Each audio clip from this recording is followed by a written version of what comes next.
Hola, mi nombre es Dante Alducin, tengo 15 años de experiencia como monitor clínico, fui nombrado Top 100 Visionaries in Education por el Global Forum of Education and Learning en los Estados Unidos y soy el fundador de Blast Academy, la escuela creadora del exitoso programa de formación de monitores clínicos de élite Monitoring Year One.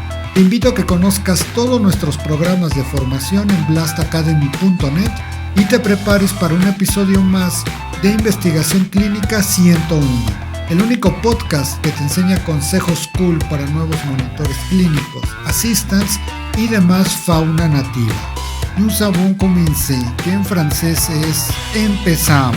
Saca review. Chicos, bienvenidos. Si no han visto la primera parte, váyanse a verla, córranle porque está buenísimo. Tenemos una invitada de super lujo, hablamos de un montón de cosas que no son habituales aquí, acabamos hablando hasta de vida extraterrestre, imagínense nada más, así que córrenle a ver el episodio 1 si no. Y si ya lo vieron, no se despeguen porque esto se va a poner todavía mejor. Adriana, el episodio pasado cerramos con que nos estabas pues platicando justamente esto de repente que nos frena un poco como científicos para poder ingresar a lo que es el mercado laboral y que va muy de la mano con los proyectos que tienes ahorita, pues no en puerta, que ya estás en esos proyectos, ¿no? Cuéntanos, bueno, más bien primero que nada a mí me interesa saber cómo es que tú dices, ok, yo ya tengo esta trayectoria académica, ¿cómo pasas al emprendimiento? No fue inmediato. Uh-huh. y empezó porque caí en pánico en algún momento y te explico rápidamente. Estaba yo haciendo mi doctorado, justo en los temas de los que platicábamos en el episodio anterior. Todo iba saliendo muy bien, las bacterias iban haciendo todo lo que tenían que hacer, pero como todo en la vida, el conflicto más grande siempre es el humano. La ciencia no tiene tanta falla como sesgos humanos. Y el detalle fue que caímos en el proyecto iba saliendo bien, pero mis tutores empezaron con un conflicto de interés. Uh-huh. No entré, o sea, como que mi proyecto cayó en un conflicto de interés en el que no se ponían de acuerdo y no sabíamos hasta cuándo se iba a destrabar. Uh-huh. Y yo entré un poco en pánico porque yo estaba 6 meses de que se me terminara la beca, pero uh-huh. tenía la necesidad de definir qué sigue. Uh-huh. Y yo sentía que el doctorado, o sea, si en el episodio anterior platicamos, yo en realidad no hice el posgrado queriendo hacer un posgrado, sino queriendo responder una pregunta. Uh-huh. Y el detalle fue que en realidad mi misión no era hacer posgrados, mi misión no era quedarme en la academia. Tenía yo una duda que la quería responder y ya lo estaba logrando. Pero yo decía, ¿qué sigue? ¿Qué sigue después de eso? Y tenía muchas dudas sobre que realmente yo quisiera dedicarme a continuar en un trabajo académico. No quería yo dedicarme a eso, ¿no? Entonces traía yo esta inquietud y cuando sucedió esto de que cayó en un conflicto de interés en el que se bloqueó por temas personales la posibilidad de que se publicara un paper que ya estaba completamente listo, pero dijeron, pues no lo publico porque soy correspondiente autor y no se va a publicar y yo digo que no. Pues en ese momento busqué asesoría del comité académico y me dijeron, pues saben que si realmente la persona toma esa decisión y quiere salirse de tu comité tutorial porque no se pone de acuerdo, es un divorcio académico y eso quiere decir que cada quien se va con sus canicas, con lo que cada quien aportó, tú te quedas sin proyecto y sin beca. Y entonces, en ese momento, en realidad, la realidad no es así, uh-huh. pero yo fui mal asesorada en ese momento y yo entré en pánico. Uh-huh. Y entonces a mí nadie me enseñó a hacer un currículum, ¿no? Pero de alguna manera, y también algo que yo hice fue algo que no se hace, ¿no? Que fue postularse a todo lo que vieras. Uh-huh. Y yo entré en pánico porque dije, no me puedo quedar sin beca. Y no sé qué va a pasar después del doctorado y la verdad es que estos no se ponen de acuerdo. Y traía yo esta inquietud de qué va a pasar. El proyecto estaba casi terminado y de todas maneras, ¿qué sigue después de esto? Entonces, armé un currículum como pude, lo mejor que pude, y pues hice algo que como científicos normalmente no hacemos, que es, me eché muchos guayabazos, ¿no? O sea, empecé a hablar de cosas que yo hacía que no necesariamente tenían que ver con lo que yo trabajé en mi doctorado, sino que eran cosas que yo sabía hacer, que aprendía en el doctorado, pero no por el proyecto. Y las plasmé en el currículum. Y lo subí a lo que pude.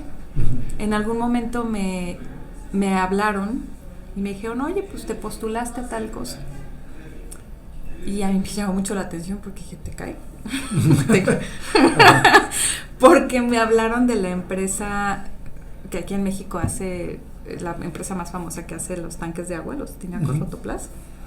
Y entonces le dije, oye, pero ¿sí viste que soy bióloga? O sea, ¿sí viste mi currículum? Sí. Oye, pero ¿viste que soy bióloga? Sí, pero pues es una empresa de tinacos, ¿no? Sí, pues sí viste la vacante, ¿no? Y yo así. No, pues yo todo mal, o sea, realmente todo mal. Es que estábamos buscando un jefe de laboratorio. Necesitamos a alguien que sepa de agua, y pues precisamente con mis estudios en el ambiente subterráneo yo me especialicé en aguas subterráneas. Y entonces es que queremos un experto en agua y queremos a alguien que sepa de laboratorios.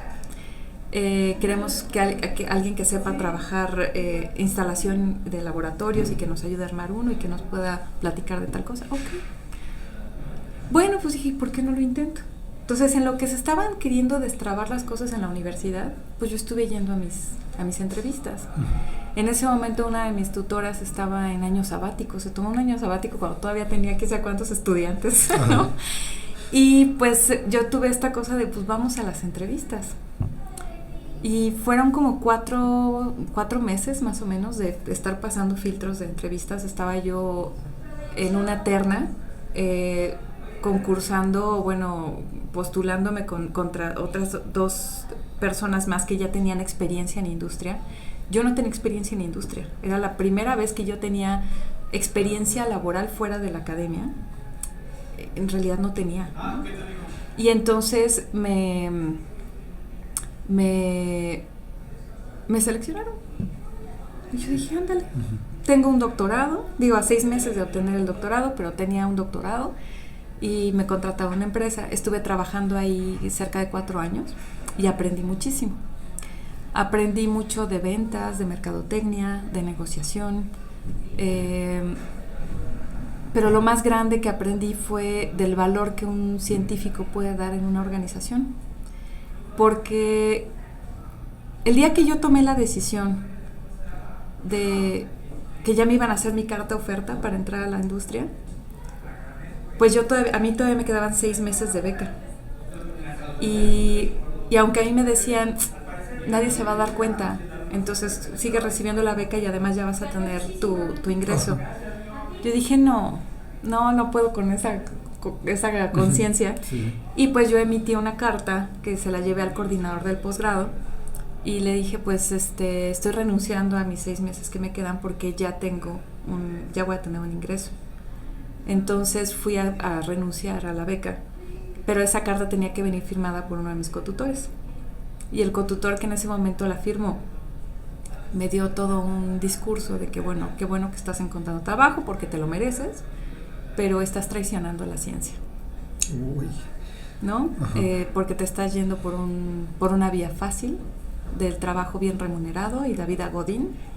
Y pues a mí la verdad es que me pegó muy duro porque siempre fue una persona que yo respeté mucho, lo sigo respetando mucho, y me dolió mucho que viniera ese comentario tan fuerte.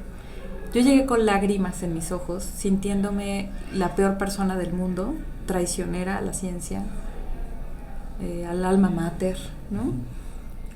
Llorando o secándome las lágrimas, yo firmaba en ese momento una mejor calidad de vida, pero me sentía mal, ¿no? Conmigo misma, porque estaba dejando de hacer ciencia y me estaba yendo a ser ejecutiva godín en una empresa, en un corporativo.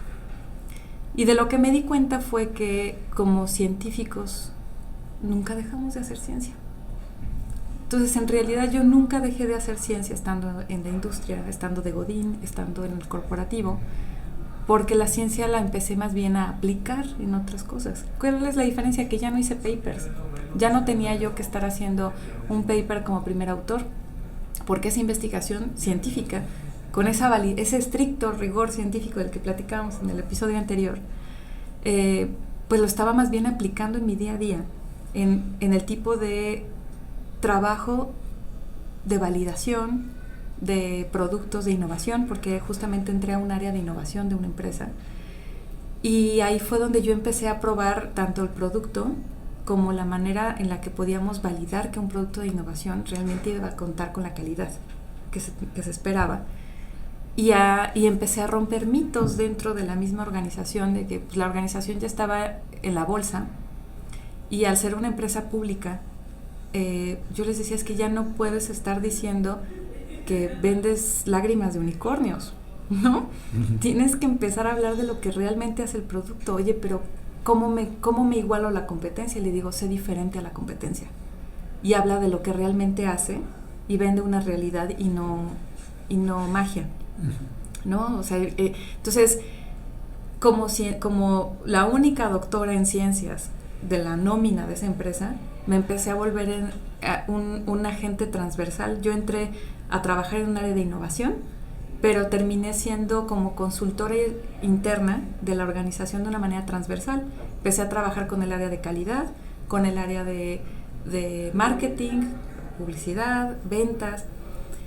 Como yo conocía el producto, yo les hacía disecciones a los nuevos productos y les hacía, a ver, vamos a ver de qué está hecho. Pues eran plásticos, eran carbones activados.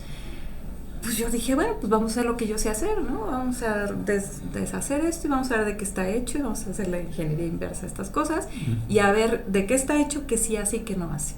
Y vamos a ver qué nos está diciendo el fabricante, qué nos está diciendo la competencia. Es más, tráeme productos de la competencia y hacemos un comparativo, qué sí hace, qué no hace. Eso es algo que podemos hacer los científicos. Tenemos la capacidad mental y la organización tenía toda la posibilidad de infraestructura y de lana para a ver qué necesitas hacer. ¿Cuál es la diferencia? Que a lo mejor ya no lo haces tú con tus manos, sino que ya en una posición de jefe, de jefatura, de coordinación, tú ya le estás diciendo a alguien cómo lo tienes que hacer, pero estás supervisando que se haga con la calidad que lo tienes que hacer. Entonces contrataba yo laboratorios o chavos o gente que, a ver, me lo vas a abrir, me vas a poner una prueba, me vas a hacer un banco, me vas a analizar esto, necesito saber estas métricas. Llegaban los resultados, analizabas, y era como haber hecho un trabajo de licenciatura, maestría, doctorado, simplemente que esos resultados se los queda a la empresa, porque es con lo que ellos van a tomar la decisión, el producto va o se queda. Después de eso me tocaba hacer todo el proceso de, una vez que el producto cubre entonces hay que certificarlo, y para certificarlo tenía que estar en cumplimiento con normas y con regulaciones, y entonces ahí me empecé a meter en un nuevo campo que para mí, ¿cuál es la norma? ¿Cuál es la certificación? ¿Cuál es el organismo que certifica? ¿Cómo se hace el trámite? ¿Que si la COFEPRIS? ¿Que si CNCP? ¿Que si Certimex? ¿Que si pruebas físico-mecánicas? ¿Que si pruebas...? Y yo soy bióloga, ¿no? Uh-huh. Pruebas de productos eléctricos para los electrodomésticos, que si el grosor del cable, que si el no sé qué. Pero es algo que puedo hacer. No tenía que tener una licenciatura en una ingeniería o en un tal para saber que las cosas se tenían que hacer. O sea, y ahí te acercas al experto. Ok, es electrónica, necesito a alguien que sepa de electrónica. Es de eléctricos, necesito a alguien que sepa de ingeniería eléctrica, ¿no? Entonces, te da una sensibilidad ser científico a decir, ok, hasta aquí llegué, pero necesito a un experto que sí le sepa para que me diga por dónde.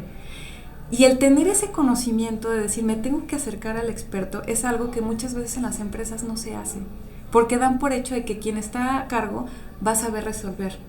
Y muy pocas personas tienen la humildad suficiente para decir, hasta aquí llegó mi conocimiento, necesito a alguien más.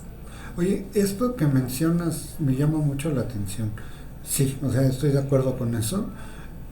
Algo que más bien me gustaría preguntarte, ¿qué tan fácil o difícil fue hacer como esta transición de decir, ok, yo sé esto, entiendo que para pasar al siguiente paso necesito a alguien que sabe de cualquier otra cosa.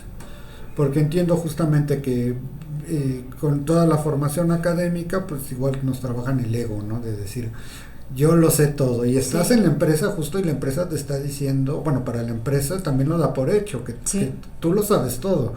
¿Cómo fue para ti hacer como llegar no sé si hacer las paces con esto de decir, yo hasta aquí llego, pero necesito un team para que podamos sacar esto? Pues mira, la verdad es que justo yo me empecé a dar cuenta, ya ves que te platicaba en el episodio anterior, que a mí desde que estaba yo en la academia, pues tuve esta necesidad de empezar a pedir ayuda, de decir, ok, hasta aquí me atoré y necesito a alguien que me saque del atoramiento, ¿no? Y siempre tuve por ahí algún grupo de mentores científicos que me decían, a quien yo le preguntaba, oye, me está saliendo esto, ya estando yo en la empresa, yo les decía, oye, pero es que me está saliendo esto en el agua, ¿qué es? Y este científico, pues de pronto dentro de la academia me decía, pues es que puede ser que sea por aquí, por acá. Ok. Entonces, yo me acostumbré a pedir ayuda. Me tocó entrar a esta empresa ya con un puesto de jefatura. Lo que estaban buscando era un jefe. En ese momento yo no era jefe de nadie. Nada más el puesto se llama jefe de, pero no tenía todavía gente a mi cargo. Había un becario en la compañía que era de otra área. Y en algún momento, cuando cumplió su fecha de becario, él era ingeniero químico industrial. Y entramos al mismo tiempo, entonces estábamos muy pegados platicando de cosas y tal. Y yo empecé a ver el talento que él tenía en algo que yo no tenía. Cuando fue el momento en el que me iban a asignar personal, yo dije que no se me vaya y mejor asígname a este chavo. Y entonces él tenía conocimiento en cosas que tenía que ver con ingeniería química, con ingeniería industrial, que yo no manejaba. Yo me empecé a apoyar en él. Después me asignaron a una persona que tenía 16 años de trabajo en esa compañía, 16 años de antigüedad. La persona tenía años diciendo, ya me quiero jubilar, y no tomaba la decisión de jubilarse. Yo decía, pero ¿cómo yo, una experta completa, va a estar a cargo de una persona con tanta experiencia? Bueno, pues me enseñó y aprendí de él que no tiene que ver con la edad y la experiencia y la antigüedad, sino con qué es eso que sabes hacer, con lo que sabes. Y yo aprendí mucho de él, y él era experto en ingeniería eléctrica. Entonces yo me empecé a apoyar en mi equipo, y de pronto cuando se me salía de las manos, porque ninguno de ellos tenía el conocimiento de la innovación, y te voy a platicar un caso muy extremo. La empresa compró un producto, la patente de un producto que en realidad no sabíamos muy bien cómo funcionaba, porque trataba el agua a partir de plasma, de generación de plasma. Diablos, pero ¿qué es eso? O sea, para todos nosotros era una cosa que, ¿y eso qué es? Entonces, para todos nosotros era una cosa que se salía de nuestro entendimiento, y bueno, ¿y ahora qué hacemos con este producto? Con esta nueva tecnología. Y entonces era, pues me meto a analizar, pero me meto a buscar a alguien que sepa trabajar con algo, qué diablos, qué radicales le está generando esto al agua. ¿Es bueno, es malo? ¿Se va a poder beber? ¿No se va a poder beber el agua? ¿Qué le va a hacer esto al agua? Pues sí me tuve que asesorar con otras personas. Ahora, ese asesoramiento, podía o no estar dispuesta la empresa a pagar un asesoramiento externo. Entonces era, ok, tenía yo que empezar a cotizar. ¿Cuánto me va a salir contratar el servicio de alguien dentro de las universidades? Y entonces empecé a hacer un trabajo que ya se salía de lo que era mi trabajo inicial o mis funciones. Y entonces se empezó a crear una nueva área o una nueva actividad que yo tenía, que era el área de vinculación tecnológica. Dentro de la organización, después de ser jefa de servicios analíticos, me convertí en jefa del área de servicios analíticos y vinculación tecnológica. Y entonces ahí empezamos a generar convenios marco con instituciones académicas, con startups, emprendimientos, con gobiernos. Empezar a generar así como, a ver, el Instituto Mexicano de Tecnología del Agua, que trabaja con esto y trabaja con el otro. A ver, ¿qué me puedes ayudar tú a con estos temas, con estos desafíos. Entonces empezar a generar convenios y demás para ver cómo le hacemos para que los desafíos que hoy tiene la empresa puedan ser resueltos por otro tipo de entidades y empezar a llegar a esos acuerdos. No es nada sencillo, y entonces ahí es cosa de meterte, que sí con el abogado, que sí, ¿no? Entonces tenías que estar, me empecé a meter en temas de regulaciones, me empecé a meter con temas de cómo funcionan las academias, cómo funcionan los emprendimientos, porque había veces que la solución te la daba no un científico, sino un inventor, ¿no? ¿Así? Ajá, sí. Ajá. Entonces era interesante porque hoy en día están saliendo muchos emprendimientos e ideas que dices, ok, puede ser un tema de software, el famoso IoT, ¿no? El Internet de las cosas, que dices, bueno, esto no va a salir a lo mejor de la academia, pero sí de alguien, de 2, 3 chavitos que tuvieron una visión y que generaron en su garage algo que nos va a funcionar. Entonces lo vamos a probar y nos estamos prestando para que ellos hagan sus pilotos, y si funciona se los compro, ¿no? Entonces hay empresas que ya tienen esta idea y decir, a ver, tráete tu inventor esto. Entonces hay soluciones de escala de una empresa grande que te las puede resolver un par de chavitos creativos que salieron de la carrera y que están viendo a ver qué hacen funcionar en su garage, ¿no? Y a ellos, por ejemplo, ¿cómo los encuentras? Imaginemos que es este caso, ¿no? Tienes una necesidad bien específica. ¿De dónde lo sacas? Porque yo ni siquiera sabría por dónde empezar. Mira, yo tampoco sabía. Y en ese momento lo que empezamos a hacer fue hacer lo que le llamamos los procesos de innovación abierta, que es que convocatorias. Entonces, oye, pues empresa tal está buscando resolver este desafío. ¿Quién le entra? Entonces ¿has oído hablar de los hackatones? Sí. Son como, yo no conocía, estando justo en la empresa, un colaborador me dijo, oye, me buscaron de esta empresa que se llama, esta agencia que hace los eventos de los Campus Party, ¿no? Y que van a hacer un hackathon y que quieren que vayamos, que quieren 2, 3 personas de la empresa para que vayamos como a proponer o a trabajar en verticales dentro del hackathon. Y yo, sí, pero me dice, pues quiero que me acompañes. Le digo, pero ¿por qué? Yo me dice, porque tienes toda la cara de mentora. Le digo, pero ¿yo qué voy a ir a hacer? Porque le preguntaba, ¿qué es un Campus Party? ¿No? Pues es ahí como una especie de Woodstock, pero para geeks de mecatrónica.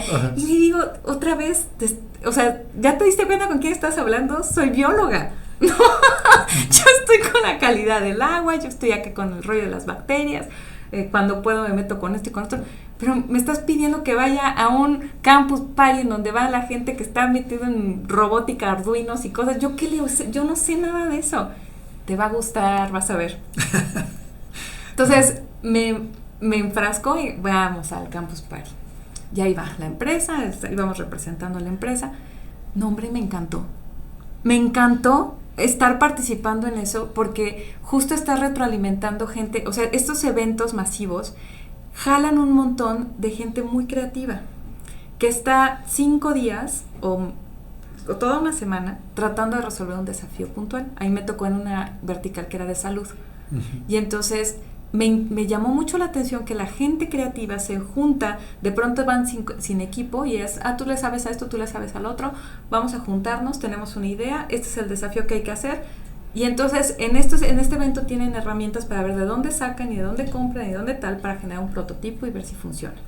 Y el chiste de nosotros era irles indicando si ya consideraste esto, ya consideraste el otro, como temas que pueden ser de negocio, temas que pueden ser de seguridad, temas que pueden ser de, por ejemplo, si el paciente, ¿no? O sea, empezar a detectar como, a ver, ¿qué es exactamente lo que quieres medir, ¿no? Como estábamos en esta vertical de salud, la gente estaba con el rollo de, el reto era cómo detectar en menor tiempo o de una manera más preventiva, ¿no? Casos, por ejemplo, de infartos o de, ¿no? O sea, ya ves que de pronto dicen, pues los relojes que te van midiendo el pulso y la frecuencia cardíaca y que no sé qué. Entonces, justamente estaban viendo cómo podían innovar en ese tipo de situaciones, ¿no? O había temas de cómo hacer cambios en la detección temprana de depresión o de suicidio, ¿no? Cosas así.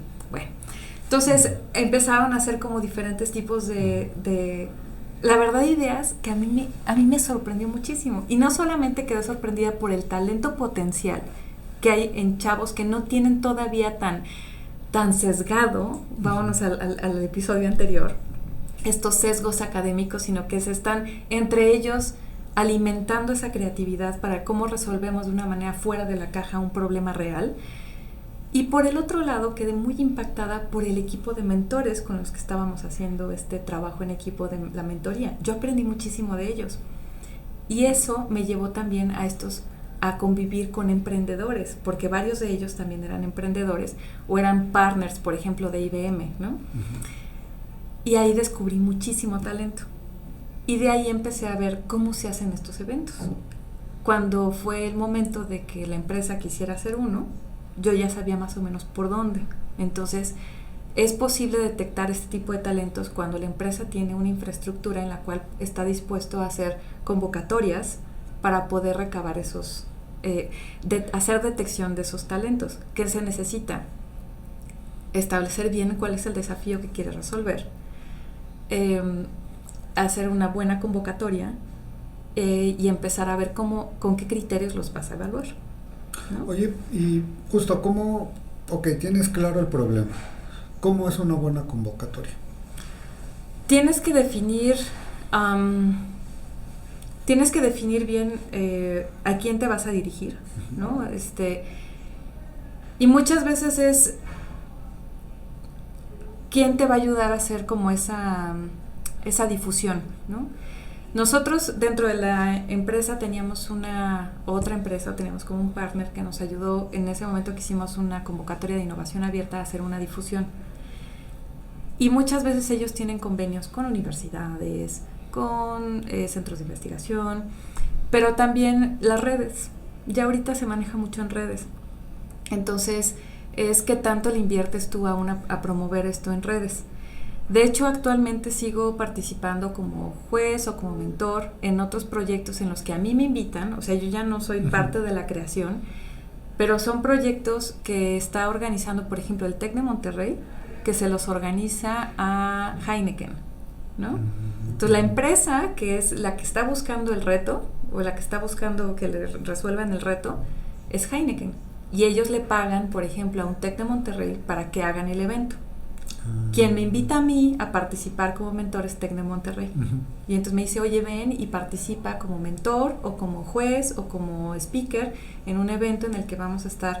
Y entonces yo lo que veo es que ese tipo de vinculaciones empiezan a hacer justamente, a cerrar este puente entre lo que hay en las academias o lo que hay mentes brillantes que se salieron ya de las academias y que están trabajando en su garage y que están viendo, oye, ¿cómo le hago para hacer justamente estas interconexiones entre la necesidad de una empresa y el potencial, el enorme talento que hay dentro de las academias? Y entonces empiezan a distribuir quién realmente. Heineken no hizo la convocatoria. Quien hizo la convocatoria fue TEC de Monterrey. Y ellos hicieron todo el evento para que el beneficiario final fuera Heineken, ¿no?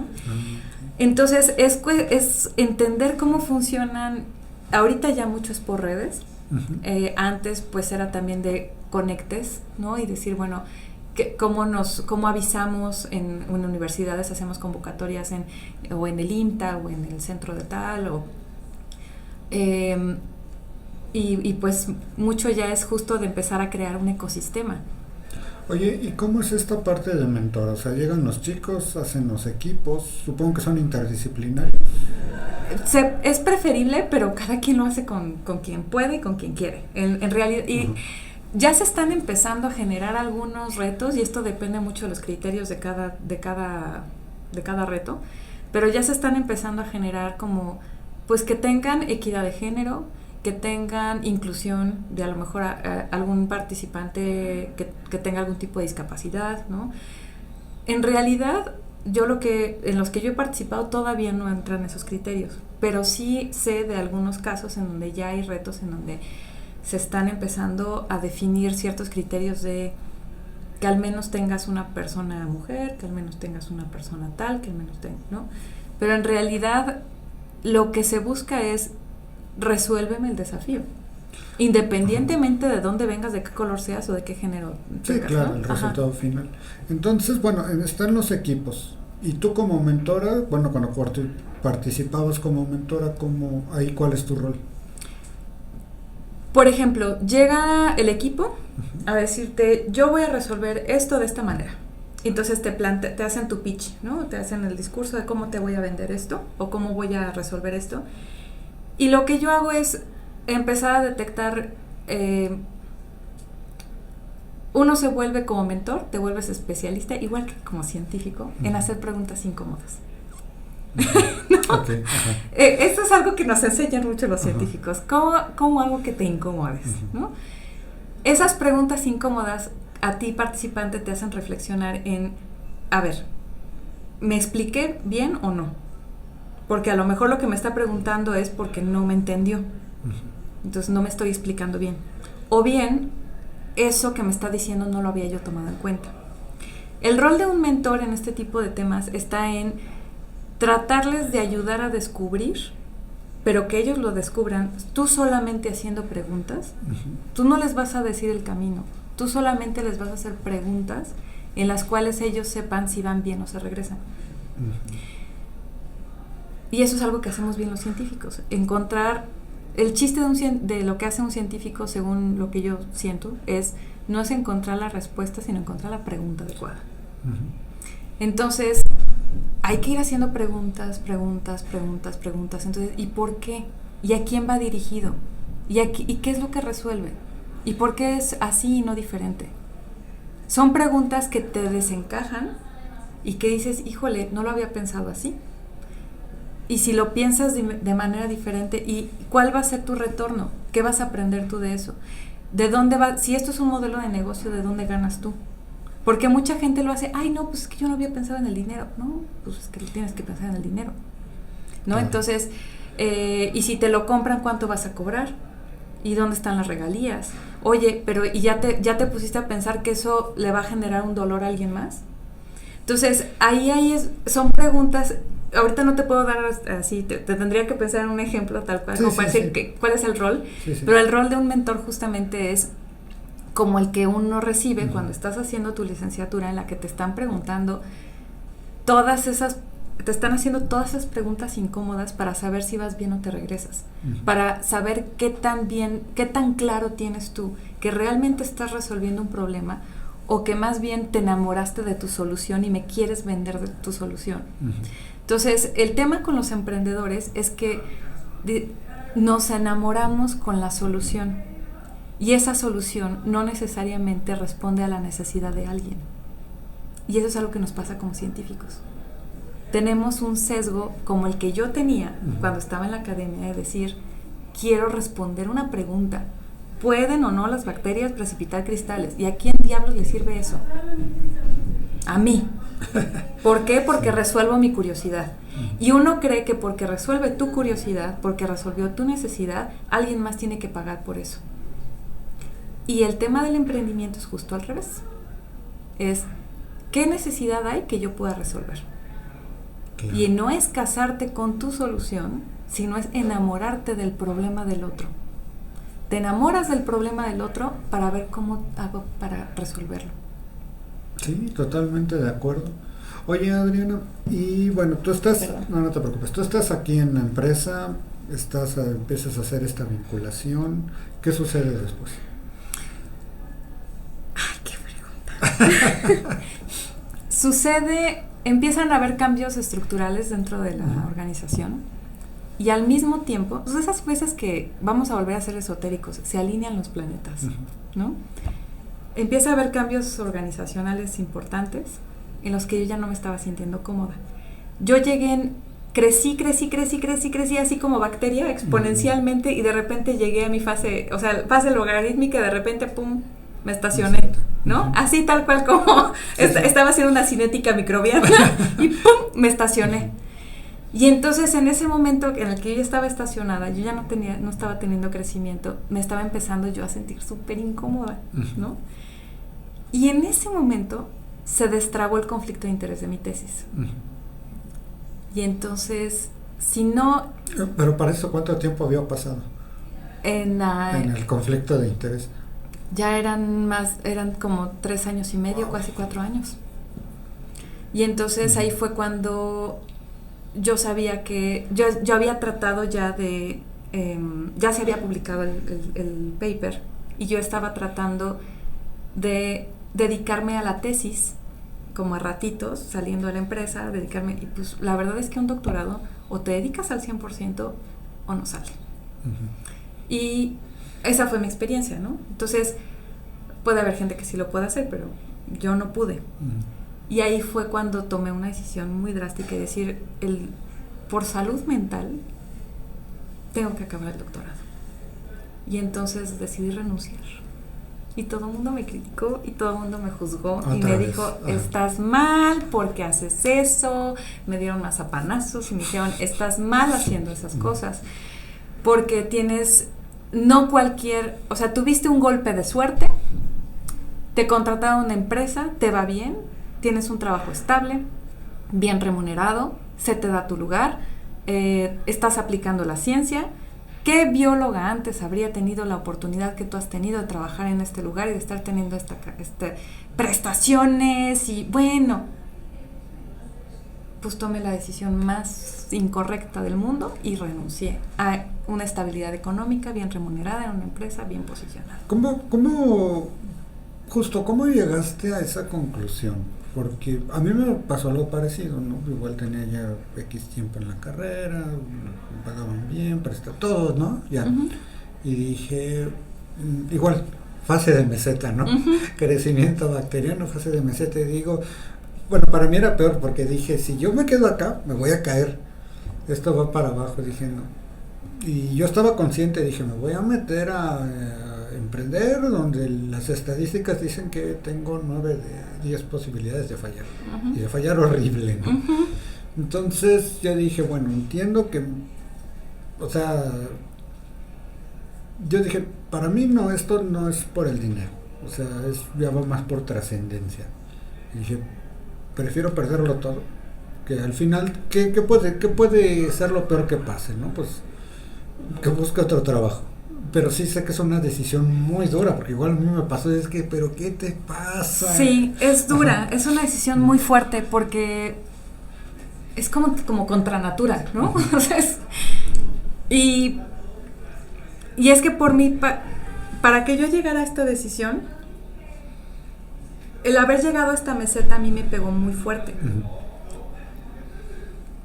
Porque yo siempre estoy buscando como este autodesafío, ¿no?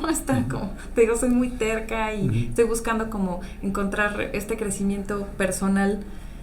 Y ya me habían estado prometiendo una promoción dentro de la empresa, y cuando vi que no iba a haber, me sentí yo que simplemente llegué a un momento en el que no iba a haber.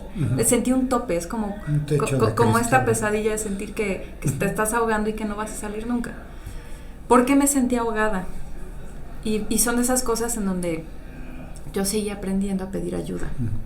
Hubo un momento en el que tuve la necesidad de pedirle a mi jefe interno dentro de la empresa que si podíamos solicitar un taller de inteligencia emocional. Porque yo empecé a pasar por un proceso, me sentía perpetuamente enojada. Tenía un sentimiento de enojo todo el tiempo, me sentía molesta. Era como una sensación en la que yo ya no estaba cómoda. Y entonces pedí ayuda y tuve como este ejercicio de inteligencia emocional, empecé a aprender de herramientas de inteligencia emocional, aprender a conocerme, autoconocimiento, a conocer las personas con las que me rodeaba, hice muchos tipos de evaluaciones internos y demás. Y en este autoconocimiento fue cuando dije, es que algo se me despertó, que dije, se acabó mi ciclo en este lugar. Yo ya me sentía enojada, todo el tiempo estaba molesta, estaba incómoda. Y entonces ahí fue el rollo de decir, aquí no estoy bien y no voy a estar, porque llegué a un momento en el que voy a tener que seguir trabajando con este grupo con el que yo ya no puedo. Formas una familia. Cuando estás en las empresas, pasas tanto tiempo con la misma gente que pasas más tiempo con ellos que con tu familia, la verdad. Y había un momento en que decías, ya no puedo, y no porque me cansé de verlos, no porque ya no te quiero, sino porque ya no tengo, yo ya no siento, creo que yo ya di lo que tenía que dar en esta empresa y la empresa ya no tiene más que darme. Y llegar a esa conclusión es bien difícil, porque está el tema del dinero. Sí. Llegar a esa conclusión es muy, muy, muy fuerte. Y al mismo tiempo, te digo, se destraba esto. Pasó otra situación que no te quería platicar, pero en ese momento fueron los últimos meses de vida de mi papá. Y la verdad es que haber renunciado me permitió pasar esos meses con él y ayudarle a mi mamá con él. Y hoy en día no puedo arrepentirme de la decisión que tomé, porque de haber estado trabajando en la empresa, mi mente habría seguido ahí. Entonces fueron, como te digo, estos astros que se alinearon de decir, es momento de que yo me salga de aquí. Y le agradecí a la empresa y le dije muchas gracias porque crecí. Creo, no sé quién recibió más de quién, ¿no? Y te agradezco mucho, bye. Me voy porque necesito acabar, por salud mental me estoy yendo de la empresa. ¿Por qué? Porque ya no quiero sentirme enojada. Yo sé que ya no voy a crecer en esta empresa. Y por salud mental quiero acabar mi doctorado. Y quiero cerrar el ciclo con mi papá. Y entonces fue una situación que como que... Ahora no te lo voy a negar.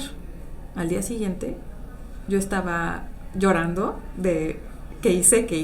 Soy una estúpida, ¿no? ¿No? Sí, entiendo. Y caí otra vez en ese colapso de empezar otra vez a ver cómo funcionan ahora las bolsas de trabajo y cómo, ¿no?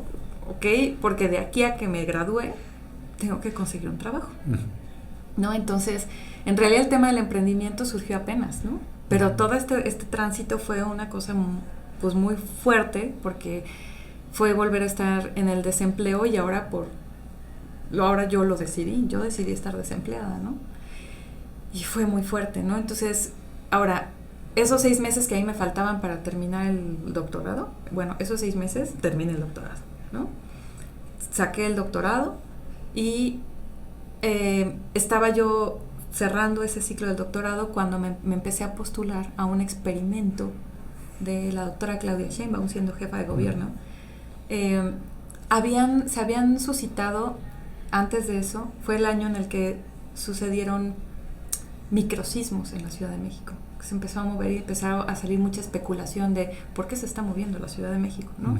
Que si las obras del metro, que si están explotando no sé qué, que si las minas de no sé dónde. Entonces empezó a haber un escándalo, se empezó a generar un poquito de escándalo, y digo un poquito porque lo que hizo la doctora Sheinbaum fue interesante, que minimizó ese escándalo diciendo, a ver, yo no sé de sismos y yo no sé qué está pasando. Búscame Secretaría de Educación, búscame a todos los expertos que puedas conseguir, júntamelos en una mesa redonda, convócalos a que vengan y se pongan de acuerdo qué está pasando en la Ciudad de México, porque está temblando. Todos los sismólogos y todos los expertos que sepas, que tengan conocimiento del subsuelo de la Ciudad de México, tráemelos aquí. Los encierras en una sala y que hasta que no se pongan de acuerdo a qué está pasando aquí. Terminaron, ok, listos, lo que está pasando es esto. Y entonces, en ese momento la doctora, creo que fue una muy buena movida. Prensa, vengan para acá, con todo el respaldo del comité científico que habían juntado, con todo ese respaldo, ella se paró al frente y dijo, lo que está pasando es esto, así que no se pongan a especular de cosas, X, Y, Z, lo que está pasando es esto. No lo digo yo, lo dicen ellos, son los expertos. Así, con ellos atrás. Es más, no se los voy a decir yo. Doctor, pase y explíquenos qué está pasando. En ese momento todas las especulaciones se cayeron. Y como le salió la jugada, dijo, ¿y si replicamos esto en las demás áreas? En las demás dependencias. Protección civil, en el sistema de aguas, para hablar del tema de agua, en el sector salud, en economía. Y si nos traemos científicos y los ingresamos como experimento a las dependencias públicas, a que con bases científicas vean cómo van a ser políticas públicas, pero ya con una visión científica. Entonces hizo un programa que se llamó Interfaz Ciencia Política. No lo hizo ella, pero fue como, a ella le despertó ese interés de integrar científicos dentro de la administración pública. Como yo ya había tenido dentro de la empresa, ya me había yo metido, justo participamos en licitaciones con gobierno, me tocó cabildear con gobierno ciertos temas como desde proveedor, y que me metí con regulaciones, con vigilancia de que estuviéramos en cumplimiento normativo con los productos y demás. Pues me entró como este gusanito de qué onda con la parte política, ¿no? Que normalmente es algo que como que no gustaba, pero cuando vi que se abrió esta convocatoria de Interfaz Ciencia Política en la Ciudad de México, dije, eso suena súper interesante. Y me postulé. Participamos cerca de como 40 personas a la convocatoria y nada más quedamos 6. Y a mí me integraron en el sistema de aguas en el organismo operador. Estuve ahí como 1 año y después me reubicaron en la Secretaría de Medio Ambiente para asesoría al programa de cosecha de agua de lluvia, en el que todavía hoy continúo, porque aunque se terminó el programa de Interfaz, me dijeron, no te vayas, me gusta lo que estamos haciendo juntos, y me contrataron como externa. Entonces, al día de hoy sigo siendo asesora del programa de cosecha de lluvia, ¿no? Y entonces, el tema es que, y vuelvo a lo mismo, no dejamos de hacer ciencia, ¿no? Entonces, lo que estoy haciendo es, defino la metodología para hacer un monitoreo de calidad de agua, o evaluamos cómo están los productos que se están utilizando, las ecotecnias, vemos que proveedores dan mejor servicio que otros, tal, y con bases científicas les ayudamos también a hacer, por ejemplo, estos comunicados de prensa, qué es lo que tienes que decir, qué es lo que no. Oye, es que me están preguntando que si los microplásticos en el agua de lluvia, ¿qué respondo? Pues es por aquí, es por acá. ¿Por qué? Porque el político no tiene por qué saber de ciencia. Entonces, para eso tiene un asesor científico, ¿no? Estábamos integrándonos a la Interfaz Ciencia Política, y digo estamos porque siempre nos vimos como un equipo, a cada quien lo integraron a una dependencia, la que estaba en salud, el que estaba en economía, el que estaba en el metro, el que estaba, ¿no?, en movilidad, tal. Y entonces ahí fue cuando se dio la pandemia. Y entonces juntos empezamos a ver temas de política comparada, qué está pasando en otros países y cómo lo están resolviendo en otros países, qué es lo que tendríamos que estar haciendo en Ciudad de México. Y entonces planteábamos como estrategias de política comparada, qué tendría que estar haciendo la doctora Sheinbaum o el sector salud, de cómo poder. Entonces, si lo tomaban o no lo tomaban, la decisión era de ellos. Pero nuestra función era que la decisión que ellos tomen al menos sea informada. Claro. ¿No? Ya les ponemos, que tengan la tarjetita social, la tarjetita económica sobre la mesa, todas las implicaciones sociales, económicas, políticas, geográficas, tal, y científicas. Y la decisión que tomes tiene que estar basada en... Porque a veces como científico y con nuestra arrogancia dices, pero la ciencia tiene que ser primero. No, señor.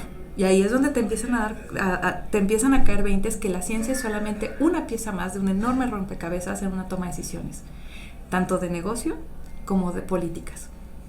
Hay muchas cosas que están alrededor, que si el clima, que si el tal, que si voluntades políticas, ¿no? Y entonces, pero que si se va a tomar una decisión, sea cual sea una decisión lo más informada posible. ¿Qué pasa si lo haces? ¿Qué pasa si no lo haces? ¿Qué pasa si no haces nada? ¿No? Científicamente hablando, estas serían la situación. Si haces esto o si no haces nada, estas son las implicaciones. La decisión que tú tomes, como tomar decisiones, es tuya. Yo no me voy a meter. Mi función es darte la información para que tú tomes la decisión informada. Y fue algo que a mí me abrió muchísimo la mente, decir, wow, porque esto se aplica en negocios, se aplica en la política, pero también se aplica en la academia, ¿no? En cualquier sector. Entonces me gustó mucho la participación que uno como científico puedes tener en ese tipo de temas. Estuve ahí en la Interfaz, y después entró una curiosidad de decir, haciendo mi cierre del doctorado, estaba yo con la cosa de que quiero publicar otro artículo de la tesis. Quedó padrísima la tesis, entonces yo estaba enamorada de mi tesis. Y estuve con el rollo de publicar mi artículo. Y entonces me volvió a entrar la cosquillita de la ciencia. Y entonces me metí un proyecto postdoc a una universidad de geociencias, al Centro de Geociencias de la UNAM, y quedó como prioridad 1 el proyecto. Entonces me aceptaron hacer un postdoc, volví a tener vida académica, pero después de haber probado las mieles de la industria, el gobierno, la aplicación del conocimiento científico fuera de la academia, dije, no, esto ya no es para mí. O sea, y ahí fue donde me entró la cosa de emprender.